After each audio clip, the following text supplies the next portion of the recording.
Nicolas fait preuve de démagogie. Blâmer une classe capitaliste abstraite pour tous les maux que nous rencontrons relève d'un manichéisme candide. Pour amener à un antagonisme entre le peuple et une classe capitaliste abstraite ne nous amène à rien sur le plan intellectuel. L'Irina a une analyse réactionnaire, et pas qu'un peu en plus.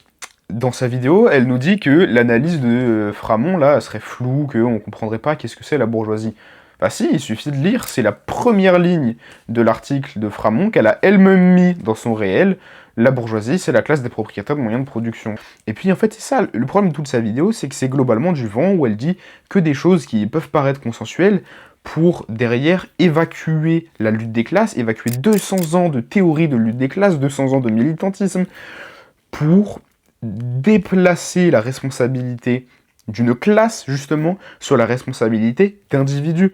D'autant plus que derrière, elle vient exprimer le fait que les 90% auraient aussi leur part d'agentivité dans le dérèglement climatique. Ce qui en soi n'est pas faux. Sauf que là où c'est vraiment trompeur, c'est que ce 90% en question, sa responsabilité, c'est à quel point est-ce qu'ils vont pouvoir survivre et un petit peu vivre en plus.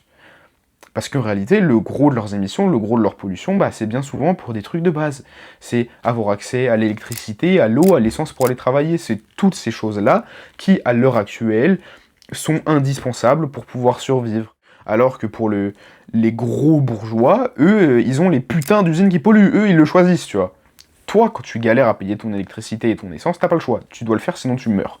Ou tu pars vivre dans la forêt avec des cailloux et te soigner avec des plantes, ce qui semble visiblement être la solution de Irina, parce que elle nous exprime à la fin que le problème, en fait, ça serait la technique en tant que telle, et pas le mode de production dans lequel s'insère sa technique. Parce que derrière, en fait, elle arrive à nous en dire qu'il faudrait limite retourner en arrière. C'est ça la suite logique, c'est ça la conclusion de sa vidéo. C'est le système est mauvais, le système technique j'entends, il faut l'abolir, et bah hop, on retourne dans le temps, on reprend l'histoire, et puis on revient en arrière. Sauf que si on fait ça, les gars, vous oubliez la médecine, vous oubliez les prothèses, vous oubliez tout un tas de trucs qui permettent de vivre bien plus confortablement, bien plus longtemps qu'avant. Le problème en réalité, c'est pas qu'on est avancé technologiquement, c'est comment est-ce qu'on se sert de cette technologie-là, c'est à qui elle sert, c'est par qui elle est produite, pourquoi elle est produite, c'est toutes ces questions-là, c'est tout ce contexte qu'il faut prendre en compte. Sa conclusion, c'est qu'il va falloir laisser mourir des gens. Parce qu'en plus, si on revient en arrière techniquement, et bah ceux qui à l'heure actuelle sont les plus favorisés dans le système le seront toujours. Ils seront toujours favorisés.